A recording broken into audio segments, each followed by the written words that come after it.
Segundo.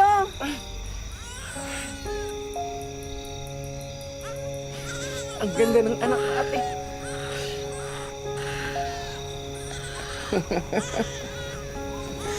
Oof. Oh. Aray. Sakit ng tiyan ko. Ano nangyayari? Aray. Ang sakit ng tiyan ko. Alvina! May isa pa!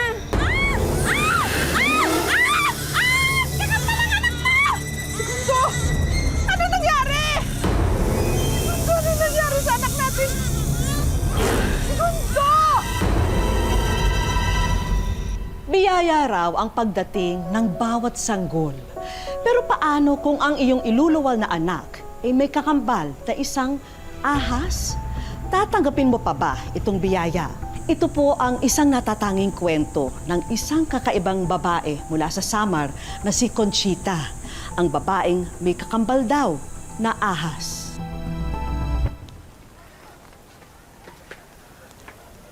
Conchita, Ano po papakita niyo sa akin? sikreto lang natin to, ha? Pero palagay ko panahon na para malaman mo. Ang ganda niya, Tay! Pwede ko po ba siyang hawakan? Oo naman. Alam mo ba kung ano siya? Pinangalanan ko siyang Wanda. Kapatid mo siya, anak. Kakambal mo. Kambal ko? May kapatid ako, Tay? Conchita! Conchita! Conchita! Nanay mo. Itago mo si Wanda, dali. Hindi niya alam na kanap ko yan. Bilis, bilis. Oh, nasaan ang anak mo? Malay ko. Wala ba sa loob? Conchita! Conchita, maliligo ka na!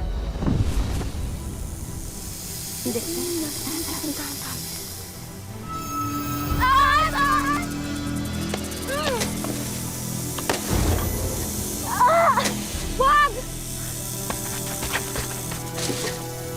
Conchita, lumayo ka dyan! Baka matuklaw ka ng ahas! Nay! Si Conchita naglalaro ng aso! Conchita! Bitawan mo yan! Bitawan mo yan, sabi! Hindi po ako tutuklawin nito. Kapatid ko po ito. Ha? Ito po, hawakan niyo po. Mapait po siya. Siya po si Wanda. Tara mga bata! Lumayo kayo sa kanya at matuklaw pa tayo! Dali, bilis! Hindi po! Mabait po si Wanda!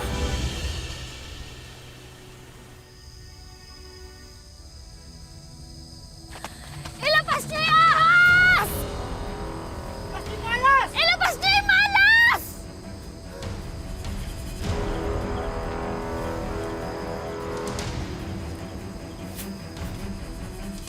Anong kaguluhan ito? Huwag na kayo magmangang-mangang pa! Alam namin may kintago kayong ahas dyan! Anong ahas? Anong malas? Ayokong pati anak ko ay malagay sa panganib. Kanina lang, dala-dala ng Conchita mo yung kambal niya. Hindi totoo yan! Siya mismo ang magpapatunay.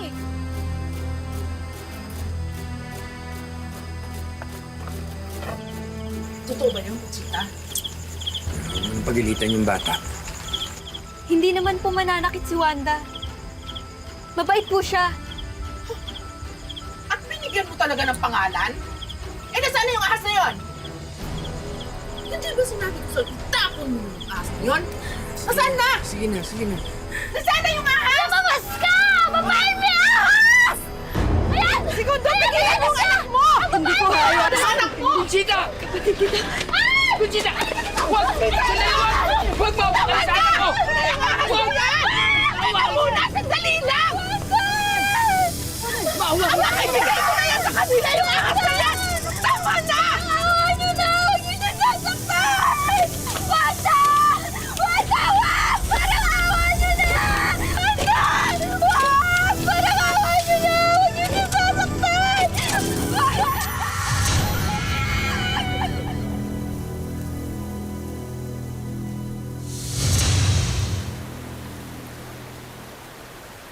Babaeng ahas, anak ni Satanas! Ahas! Ahas! Hoy! Magsitigil nga kayo. Kayo patuklaw ko sa ahas dyan eh. Okay ka lang, Conchita? Okay ako, salamat. Tara, hatid na kita. Hoy, Melvin! Ano to? Sinasaway ko lang yung mga bata, lakas mga asar eh. Dolor, tumutulong lang talaga siya. Nilalandi mo, pati ang boyfriend ko. Hindi totoo yan. Wala naman akong ginawa. Talagang taong ahas ka, no? Totoo nga ang chismis. Lahat ng lalaki dito, nilalandi mo, inaahas mo. Hindi totoo yan. Wala akong ginagawa. Tama na yan. Wala naman talaga siyang ginagawa eh. Siya pa talagang kinakampihan mo, ah. Pati ikaw, naluloko ng babaeng to!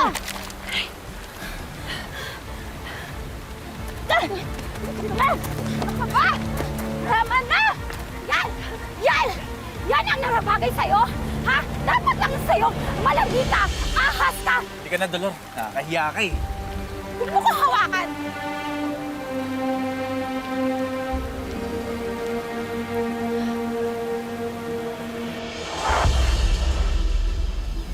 Kasi naman, sinabi ko na kasi sa'yo, huwag kang lumabas ng bahay. Tingnan mo tuloy ang nangyari sa'yo. Gusto ko lang naman tumulong sa inyo. Anak, mas makakatulong ka kung dito ka lang sa loob ng bahay. Pero, Nay, Anak, alam mo naman kung gaano ka mapanghusga ang mga tao dito, di ba? wala naman talaga akong ginagawang masama sa kanila eh. Kahit na anak, kahit na. Nay, buong buhay ko na lang tinutukso ako. Siguro nga, malas ako. Dahil ba sa kambal ko kaya sila... Hindi, anak. Kalimutan mo na yung kambal mo. Hindi totoo yung ahas na yan. Matagal na nating kinalimutan yan. At lalong hindi ka malas, anak. Kailanman, hindi ka naging malas sa pamilya na ito. Hayaan mo, anak. Palang araw, makikita din ng mga tao kung gaano kaganda at kabuti ang anak ko. Totoo ba yan, Nay? Totoo yan, anak. Kaya, magmula ngayon, wag kang umalis dito sa bahay, ha? Ipangako mo sa akin yan. Promise po.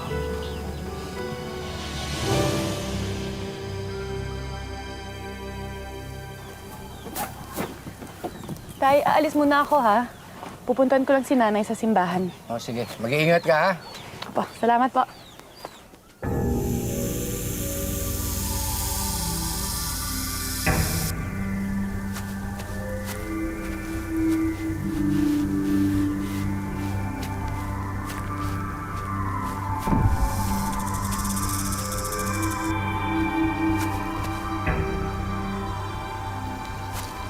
Hindi ako natatakot kung sino ka man.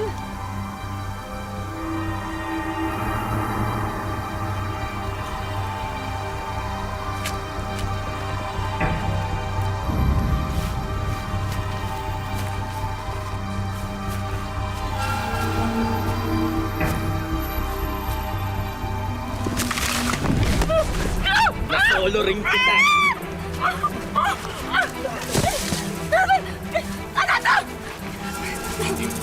Matagal na akong may gusto sa'yo, Conchita. Marami yung karibal dito. Ngayon! Ano kayo? Ahas! Ahas! Alin!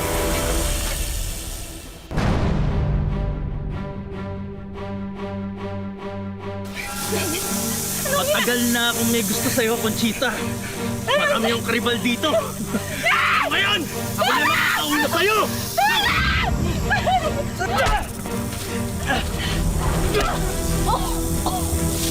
Sakit ka na. Ahas! Ahas! Alis! Alis!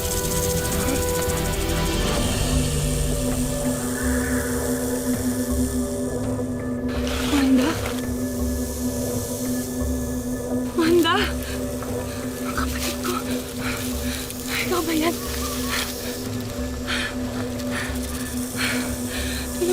ako. Maraming salamat ha.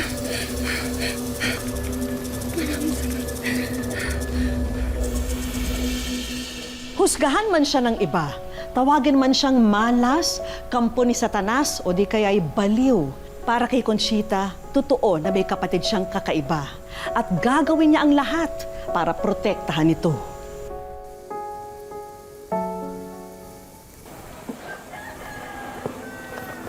Conchita, ano na naman ba yan? Bilisan na natin, magluluto pa tayo ng pananghalian. Diyan na po, ma.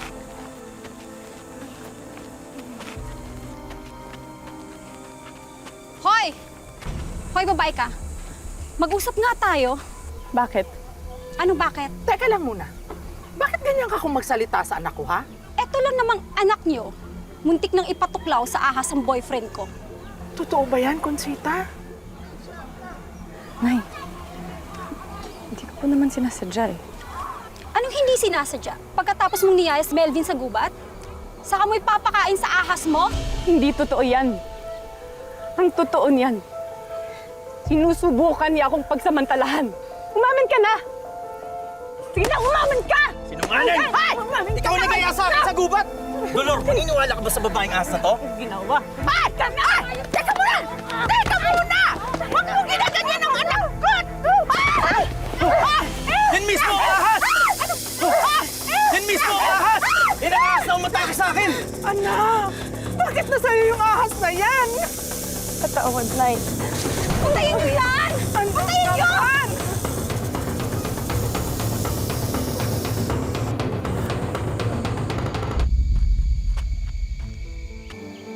Kapatid kita. Wala naman tayong ginagawang masama sa kanila. Alam ko kakaiba tayo. Pero, hindi naman tayo nakakasakit ng ibang tao, di ba? Bakit nila tayo kailangan husgahan? Bakit ka ba kailangan nilang patayin, ha? Wanda, magtago ka, ha? Sige na, bilis. Sige na.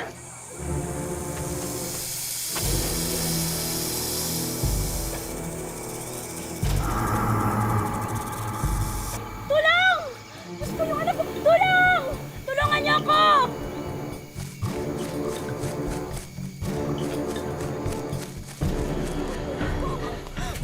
Tulungan niyo ako! Yung anak ko! Ano pang nangyari? Mukhang natuklaw po ata siya ng ahas! Anak! Sige po.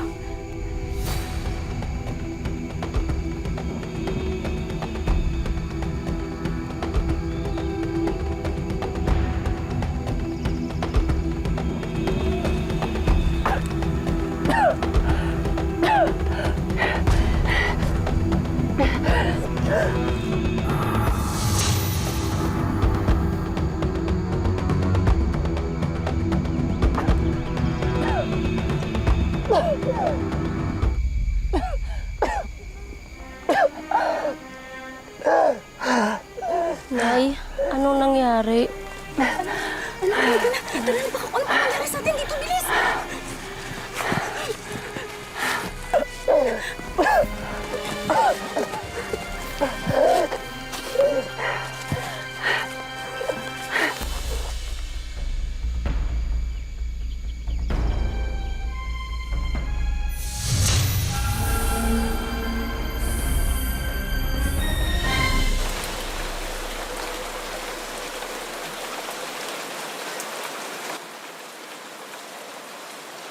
Ano itong naririnig ko na nanggagamot ka na rin daw?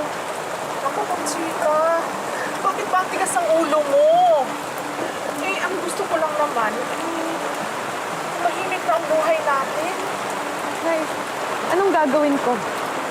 Gusto ko lang tumulong sa mga tao. At isa pa ha, alam mo ba kung ano yung mga sinasabi ng mga kapitbahay natin dyan? Lahat ng dadating na drogyo sa bayan natin, aba eh, isinisisi sa'yo. Naku! Eh, ako, bilisan na nga natin. Makapag-ayos na tayo. Magligpit kayo ng mabilis. Magpapakawala daw ng tubig sa dam. Maabutan tayo. Ha? Naku, Nasa ilog na yung mga tao. Dalian nyo. Lahat ng gamit yung mga nandun pa.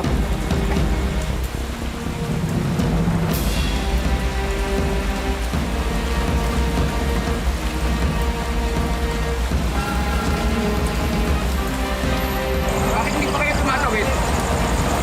Bagsak po yung tulay. Malakas po yung agos ng ilog. Nakakari kami. Akin na yung lubid. Susubukan kong tumawid sa kabila.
Tinulungan ako ni Wanda.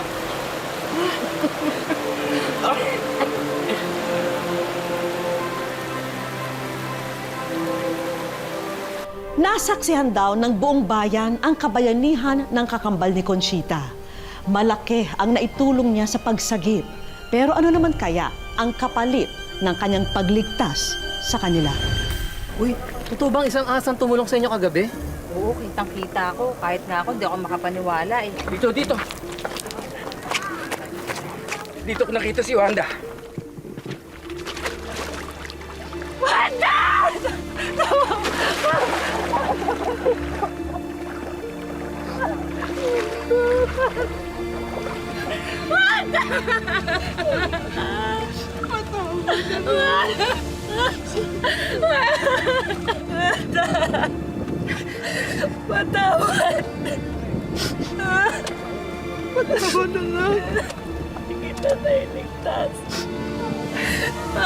Ang kapatid ko ba?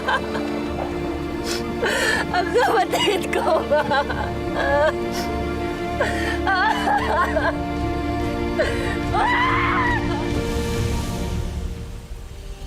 Ang mga araw ay naging taon na mabilis ding lumipas at naging dekada.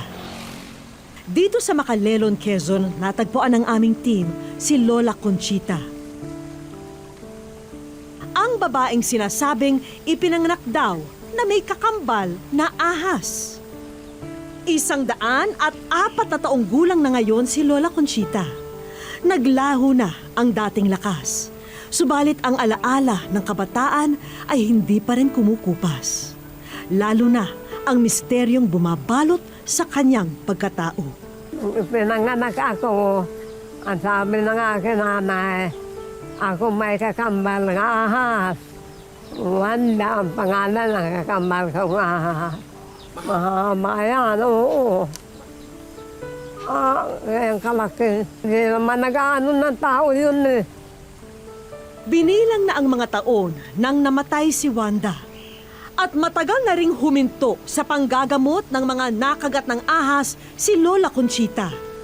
Pandan ako, hindi ko na kaya. Ang palakad-lakad hindi kaya. Ayaw ko na siya paggamutin. Ayaw ko kahit may nadating.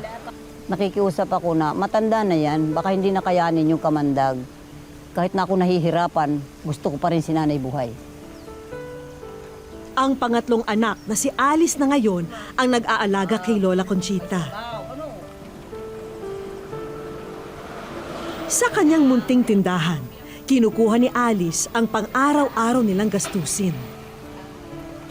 Mas lalo raw siya ngayong nagsusumikap dahil nais niyang bigyan ng komportableng buhay ang ina habang may natitira pa siyang panahon na pwede siyang makasama. Wala akong hiningi sa Diyos kundi sana si nanay huwag niya na nagbibigyan ng sakit. Kawawa naman kasi matagal na panahon na hindi namin siya kapitan. Sa dapit hapon ni Lola Conchita, wala raw ibang hiling sina Alice, kundi mapasaya si Lola Conchita hanggat may pagkakataon pa. Wala silang kamalay-malay na may kinuntsaba kaming ilang kapitbahay para sumama sa aming espesyal na sagala na tatawagin nating Sagalola. Oh my God! Wish ko lang! Wish ko lang. Kinabukasan, muli naming binalikan sina Lola Conchita at naabutan namin silang nagpapahangin sa tabing kalsada. Wala silang kamalay-malay na may kinuntsaba kaming ilang kapitbahay para sumama sa aming espesyal na sagala na tatawagin nating Sagalola. All smiles ang ating mga senyora. Kasi manonood tayo noon, yun yung parada. Yan o. Tuwang-tuwa rin si Lola Conchita nang makita niya ang parada. Hanggang sa tumapat na ang mga lola kina Lola Conchita. Isa-isang ipinakita ng mga naggagandahang musa ang placard na kanilang dala. Ay nasa. Oh my God! Wish ko lang! Oh my goodness, Diyos ko lang. Labis ang tuwa ni Alice sa nalamang sorpresa. Ano akong masaya. Ay, dinala akong masaya. Dadami kayo. Galing. Nagpasalamat pa ang isa sa mga sagalola kay Lola Conchita na ginamot niya noon. Tatandaan mo, 2 baon dugo. Salamat ka po. Salamat din po at ako'y binuhay mo rin.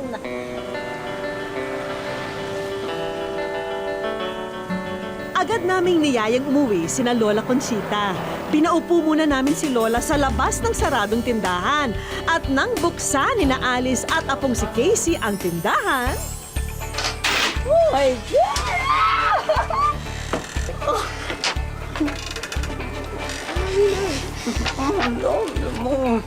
Thank you, Lord. Ang dami po nadagdag kasi yan ilan lang yan eh. Marami pong salamat. Una po yung pagbibigay niyo ng atensyon sa aking nanay at pagbibigay niyo ng pandagdag ng aming kabuhayan. Ito po yung malaking tulong.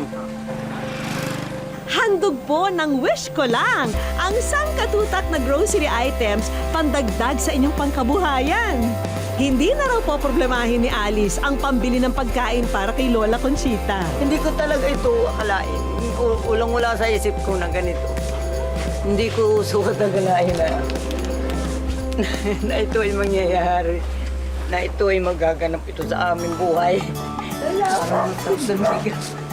Sunod namin silang pinapasok sa loob ng bahay at tumambad sa kanila ang iba pa naming regalo para kay Lola Conchita. Wow, ang dami. Grabe, ang dami. Pwede na ba ako dito humingi din? Ang dami na, Anay. Ang dami. Sagot na namin ang isang taong supply ng vitamins ni Lola Conchita. May gatas din ha, para mas lumakas pa si Lola. Inayos din namin ang higaan ni Lola para mas maging komportable siya sa kanyang pagtulog. Salamat, Bisula. Sa tanang buhay ni Lola Conchita, ngayon lamang daw siya nakatanggap ng ganitong karaming biyaya. Yay! Ang galing naman ni Lola. Kantare. Ang kwento ni Lola Conchita ay patunay na kakaiba man ang tingin sa atin ng iba. Higit sa anumang misteryo o paniniwala, ang mas mahalaga ay kung paano tayo makipagkapwa. Salamat, Lola Conchita, sa pagbahagi sa amin ng inyong kakaibang kwento. Lagi po nating tandaan na ang punot dulo ng ating takot at galit ay nagmumula sa mga bagay na hindi natin lubos na nauunawaan. Kaya bago pa man tayo maghusga, subukan muna nating intindihin at unawain ang buhay ng ating kapwa. Magandang hapon po mga kapuso. Ako po si Vicky Morales at ito po ang Wish Ko Lang.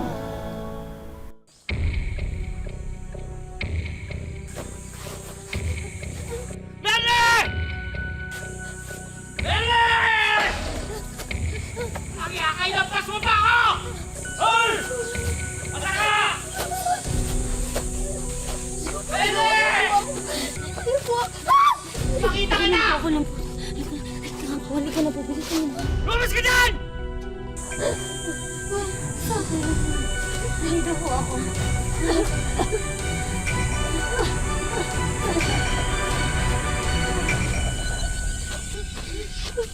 Abangan niyo po ang pakikibaka ni Nanay Gapang 4:10 ng hapon ngayong Sabado. Dito sa Wish ko lang! Ayun, may tono.